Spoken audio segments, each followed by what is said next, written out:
Hello everyone, welcome back to my channel. Today I'm going to show you how to make a super easy lasagna that is Slimming World friendly. It's going to be one SYN by the time we're done, and it's going to be a batch cook, so I'm going to fill up my freezer. We actually had the last portion of our last batch cook lasagna at the weekend, and we absolutely love it. It is so delicious. There's no jars involved. It's made with stuff that you'll have in the cupboard. It's got a proper white sauce. The meat sauce is so easy. We're going to shove it in the slow cooker and we're going to forget about it. So I hope you enjoy this video and get ready to cook along with me now.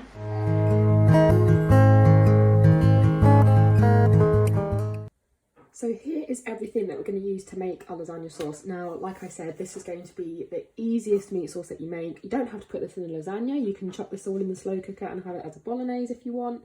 Anything that uses a meat sauce, this will be absolutely perfect for. So I'm going to go ahead and chop this all up and we're going to shove it in the slow cooker and forget about it. So literally just grate your carrot. You don't need to chop the top or the bottom off. It just saves a hell of a lot of time.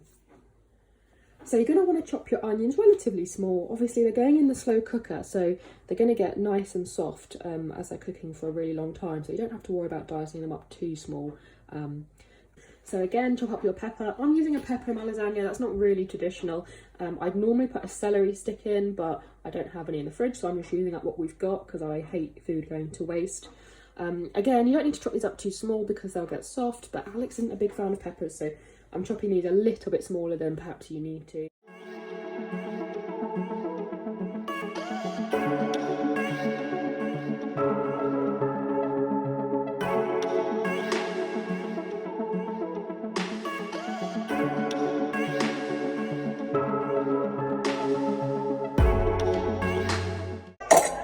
And this is the reality of trying to cook with a newborn. Clark is not very happy. So I've got to the garlic stage and I'm now going to attempt to do some of this one-handed, or I might have to take a quick break.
So that's it, I've got the mix in the slow cooker now. It is going to cook on high. I mean, to be honest, I'm just going to forget about it. I'm going to clean the kitchen. Clark needs a feed and I'm going to come back to it in an hour. So once that mince has sort of started to warm through, I'm going to give it a good mix. It's mixed enough now so that the seasoning has got through, but give it a proper mix so that all the onion and stuff comes apart in about an hour. So this has been on high for an hour. As you can see, it's still quite pink, but it is starting to turn, and it just means I'm going to be able to really get in there.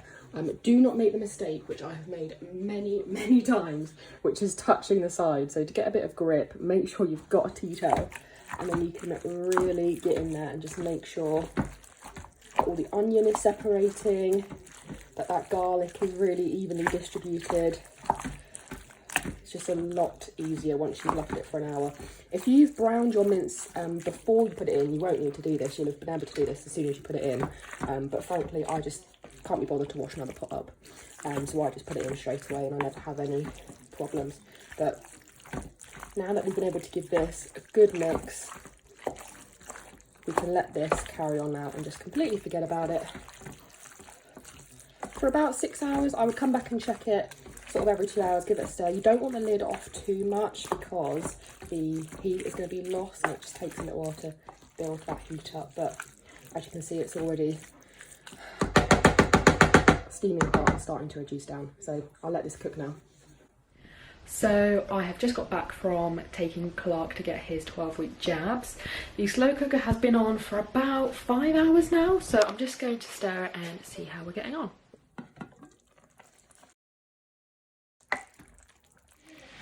So this has now been on for 9 hours and it is done.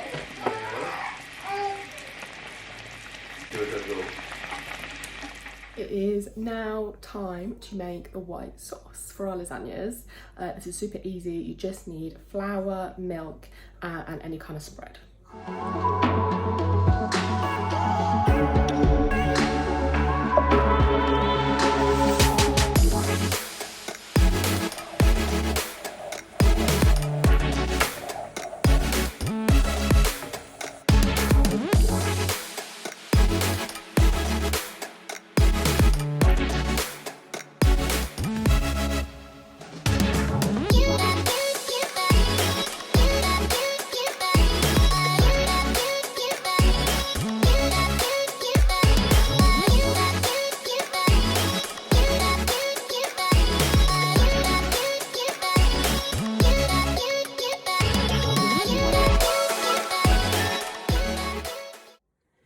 So just a quick tip, I like to put a broken up lasagna sheet in the bottom of the lasagna. It just helps at the end when it's ready, get your spatula underneath something to actually get it out.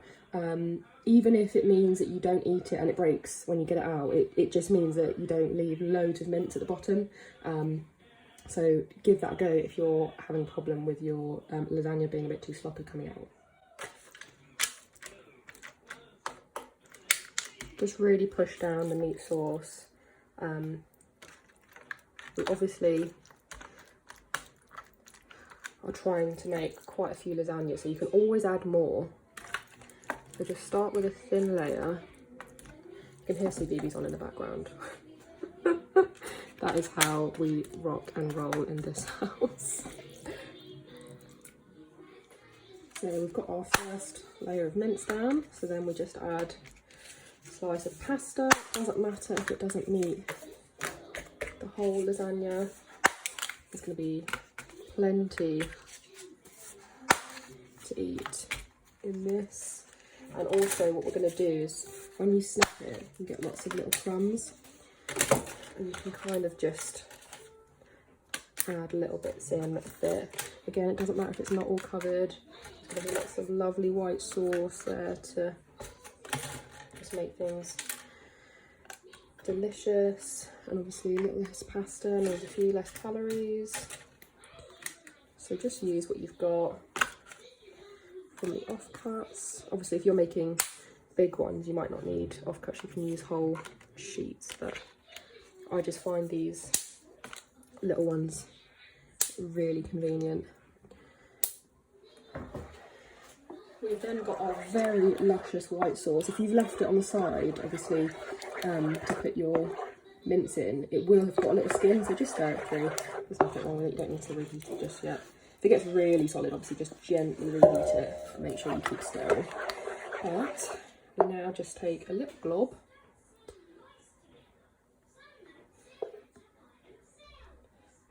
Again, a bit like the mince, we want to make sure that we don't run out. So just half a wooden spoon seems to be working well. I'm not sure if I said, but these are the medium trays from Home Bargains if you're looking to get the exact same ones. Like that. I think that one might have a bit too much in there. It's alright. We will make it work.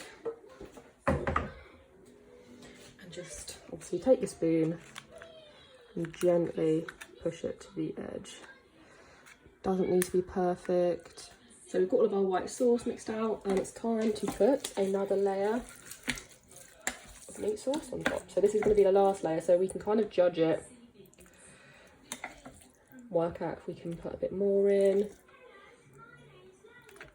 Obviously the other thing with these lasagnas is they're going in the freezer, so we need to make sure that we get a nice tight seal on the top, so you don't want to overload it anyway. I think we're going to be able to do a second round. Just judge, see which ones need a bit more. And which ones you've already been a bit generous to, skip them out. I think this has actually worked pretty perfectly. That has done me exactly 8 lasagnas. I love it when that happens, that's so satisfying. So yeah, again, we're just gonna gently try, doesn't matter if it mixes in with the white sauce, obviously it's all gonna cook together, but try and keep the layers. So don't sort of jab your meat spoon into the white sauce too much. Oh, I really want one of these for lunch, but I will be strong. Time for the next set of lasagna sheets. See, it feels like loads of effort. Once you get to this point, you're on like the home straight and you're like, oh, that wasn't so bad. Let's just do a bit of patchwork. You don't want them over crossing too much because it won't cook as well in that spot. But equally, you can really over obsess with this.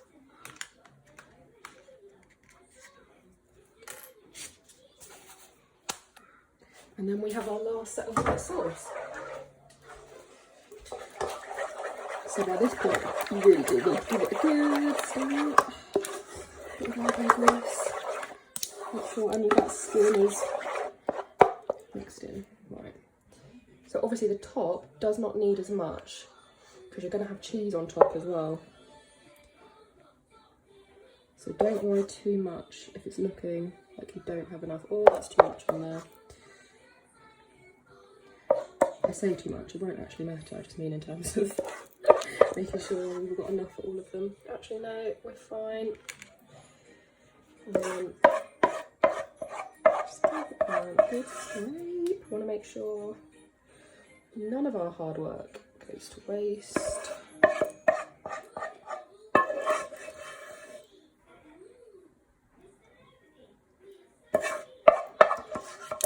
Like that. And then we're going to smooth it all out. Where you've got little bits of pasta like that, you might just need to give it a bit of pressure to help you. Otherwise the spoon's just going to pick it up like that. So that is it. Now they are ready for the freezer. Obviously, if you're going to eat one now, you would grate your healthy extra cheese, either 1, 2, 3, 4 portions, depending on how many people how big you've made your lasagna. But if you're going to freeze them, don't put the grated cheese on top. So we're now going to put the lids on, label them up, put today's date on, they'll be good. If you've got a chest freezer, they'll be okay for 6 months. If you've got a fridge freezer like, oh, how to do that, like that one, and the door opens quite regularly, it'll probably be okay for about 3 months, but trust me, once you've had one of these, they will not be lasting long. They are so delicious. I hope that was helpful. I will put a picture now of one of the finished lasagnas so you can see what you've got to look forward to, and if you make this, tag me on Instagram at Plates and Parenthood. Thanks for watching, bye.